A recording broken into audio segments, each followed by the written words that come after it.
Hi everyone, this is a short tutorial on the vinyasa flow, on the transition from chaturanga to the floor. We're going to be doing a lot of flows in any type of sort of vinyasa class. So it's good that you know that there are three different ways of how you do it, and it's good to know the alignment and engagement of the core while doing the flow so that you protect your upper back. So I'll come straight to the first version. So the first way how to do that is when you're in the downward dog, you inhale into plank, you drop your knees, keep your core engaged, you have shoulders over wrists. You can lift your feet or you can leave them down as you like. So I'm going to lift them. And now engage your core, be really like a wooden board, really straight. Push yourself forward as much as you can. Press your elbows towards your torso. And now you come down, chest open through the elbows. Inhale up into cobra, hips into mat, elbows on the torso. So again, if I go quicker, it looks like this. So inhale, plank, drop, up, forward, elbows.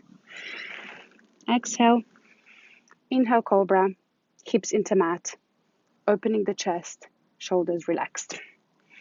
Okay, so this is the first possible way on how to do it. Now the second way is very similar, just you don't drop the knees. So we're in downward dog. Inhale, plank, push yourself forward, come down through the elbows, opening the chest, hips into mat, shoulders relax, legs active in cobra. And it would be then exhale into downward dog again. Now, if you're more of a beginner, you would do either first or the second version. In my view, the second one is maybe even easier. So you just sort of come down, you push yourself slightly forward, elbows to the torso, and you come down like a wooden board straight to the floor. And then you do cobra and back to downward dog. And now the third version is a bit more advanced. So here you'd go for downward dog. You can have your feet together if you like. It makes it easier in all of the versions, or you can have them hip width apart. It really depends on your preference. I prefer to have them together. So if I'm in downward dog, if I have the time, I would quickly put them together and then inhale plank, and then through the heels, really push the heels forward. You see the movement? Like I'm going forward first, knee, elbows to torso. I come down halfway, upward dog, core engaged, legs engaged, really, legs are really firm, core is engaged to protect low back, and downward dog.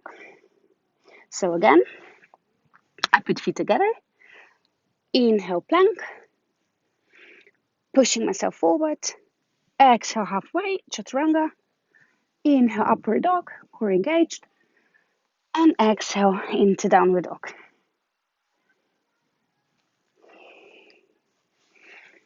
So these are the three ways of how you can get from downward dog to plank into the floor, or halfway and then to upward dog. And you can always choose, like you can also do at the beginning of the session, you do the easier version, going on your knees, and then you go all the way down and into cobra. And when you're a bit warmer, after the warm up, then you can maybe even do chaturanga and upward dog. It really depends on you, but it's important to know that in first, second, and third version, you have your core engaged. You don't slouch down, like you don't go down like that. Yeah? This is really bad for your back. So you have your core engaged. You're like a plank. You have elbows to the torso. You're opening the chest. And when you're in cobra, if you go down, so not in upward dog, but if you're in cobra, hips into the mat, opening the chest. It doesn't matter if your arms are straight or not. That's really not the point. Like if you want to have them straight, if you're in cobra,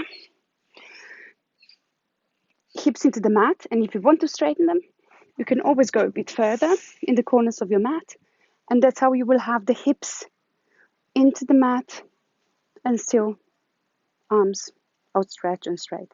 So it really depends on you how you want to do it, but it's important that hips are on the mat, core is engaged, and legs are active. Even in Cobra, that seems like one of the easiest or easier asanas, but it's not if you do it properly. So thank you very much for your attention, and I hope you liked the tutorial. Thank you. Bye.